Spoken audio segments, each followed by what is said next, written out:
welcome Bonnie Thank to the class. I am Sarah. I'm going to be your assessor today, and over the next couple of weeks we have 2 units of competency that you're doing, and there'll be 3 assessments for each one. Today we're just going to go over what the assessments are, provide you with some details, and we will also get to know a little bit about you and what you're sort of wanting to get out of the course, and if you have any adjustments or special sort of considerations that need to be considered before we do those assessments. So the 2 units are Plan and Applied Time Management, so the course code for that one is BSB PEF 202. And the second one will be Write Simple Documents, so BSB WRT 311. You will probably be able to apply for RPL for that one, but we can look through that towards the end and decide whether you're going to do RPL or you'll need to complete those. Okay. So first off, I'd like to get to know a little bit more about you. So if you want to just tell me a little bit about your role, what you do currently, and sort of what you're hoping to get out of this course. Yeah, so I'm an early childhood teacher. I've been teaching early childhood for about 13 years. I got a bachelor in early childhood education then. However, now, due to family circumstances, I'm going to be leaving teaching and starting up, helping my husband run our family business on the farm and doing a lot of the administration tasks, etc. And just helping more with the family business. Yep. It sounds like you've, through those years of teaching, you would have developed a lot of experience with time management, or, you know, completing documents and things like that. Do you want to tell me a little bit more about what, you know, time management might look like in your role?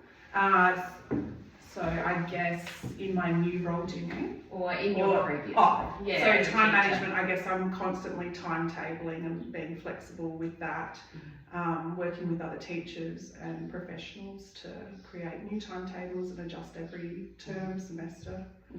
I can imagine that you have lots of you know, unexpected things happen during the day that might disrupt those routines and things as well. Yes. Particularly during COVID, we had a lot of staff changes and sickness, and so there was a lot of flexibility needed during that time. So for your study, you said you've got a bachelor's degree in early primary. Have you completed any formal study since then? Or this will be your first sort of course that you've done? This will be my first since then, yeah. Yeah. Okay. So, a couple of other things that I just want to clarify is whether you feel like you have any needs that you might need some extra help with, so any sort of learning, reading, writing, oral communication or numeracy skills that you might want some extra support with. No, I think I'm okay. Yep. Yeah. Okay. I can imagine you probably teach those things a lot as well. So yes. You know, as being a teacher, they're things that you'd have to have a sound knowledge of anyway, and you're probably practicing them. What about how do you feel with your digital literacy? Do you think that you would feel confident using some of the different resources that we need? So some of the technology that we might require for your assessments are the use of email or Word, or using PDF readers, or making sure that you're able to log into the learner portal. I think I'd be confident in all those areas because I'm already using them with teaching. Perfect. And what about, are there any sort of circumstances, anything that's going on for you or different needs that you might have that we can always have a look at those and make reasonable adjustments if they line up with the assessment sort of restrictions? I'm pretty flexible. The only thing is that I'm the main caregiver for my children, so I guess working around school hours and that kind of thing. Yeah. And you said you're working full time as well. So is your work flexible with if you needed to come in and do live assessments, or is it as long as I gave a lot of notice? Okay. Yeah. have you been able to access the student guide that's available on the Learner portal already? Yes. Yep, so within that it's got some more details about the code of conduct for students, especially during live classes or when you're interacting with other students.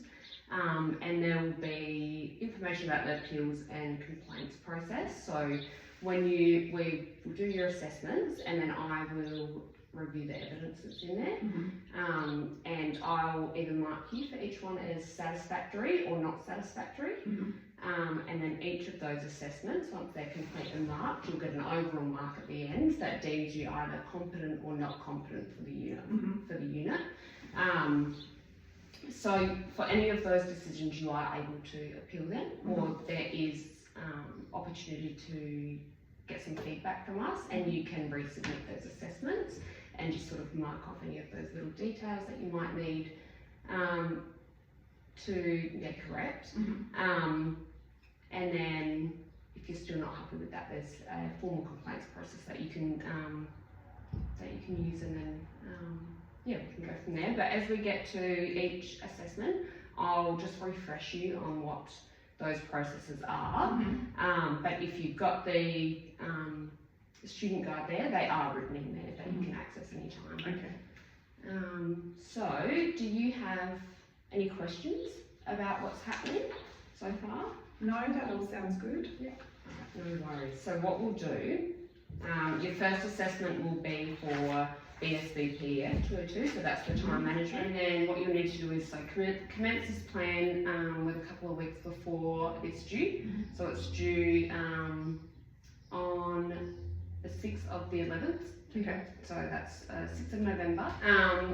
For assessment task 2, so we usually do that as verbal questioning, but because it is quite restricted with time and we want to be flexible, is I'll send those to you prior. You can complete them in writing and then bring them along with you on the day. I'll have a look at them, and we'll also have a bit of a discussion around the questions in there.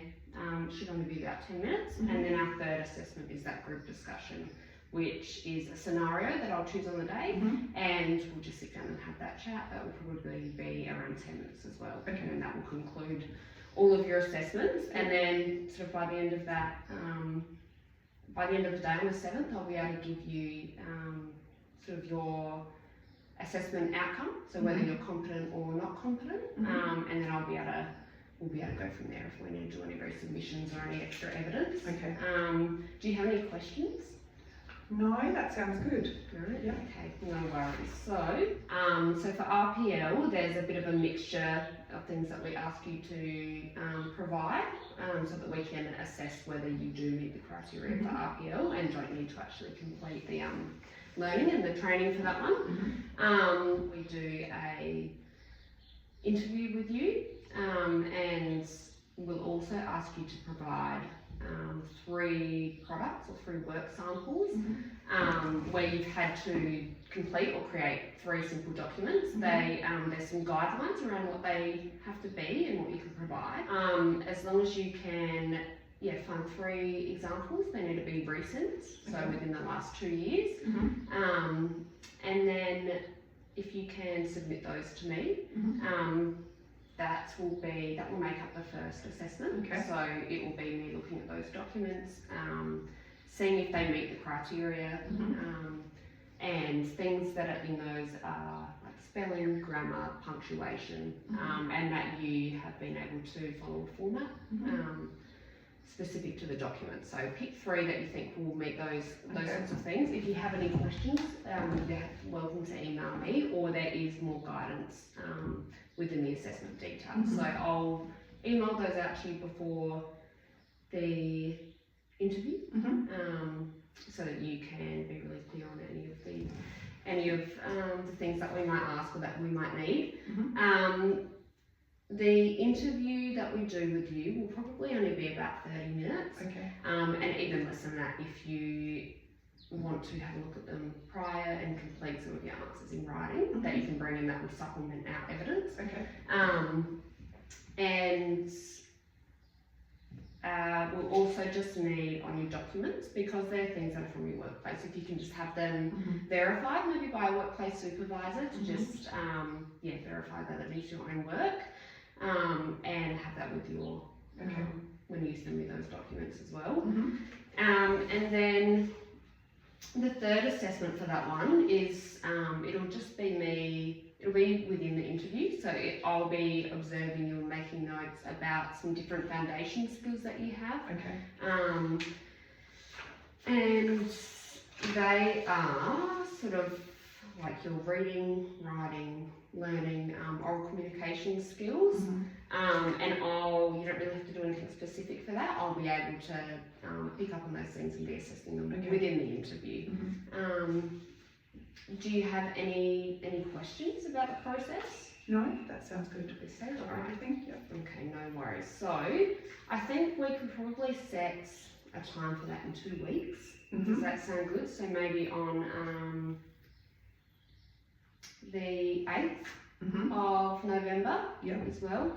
And we can do that at 3 p.m. again if that works, like our last one. And if you meet all the criteria and you mark up as satisfactory, that will be, you'll be deemed as competent in the whole unit. And then if you, you have the right to appeal those decisions, or there is opportunity to resubmit according to the feedback. Make sure you've submitted your first assessment. You can bring the second assessment along with your sort of written answers, what you prepared. And then we will have that discussion and add to it and go from there. Okay. Thank you. Thanks.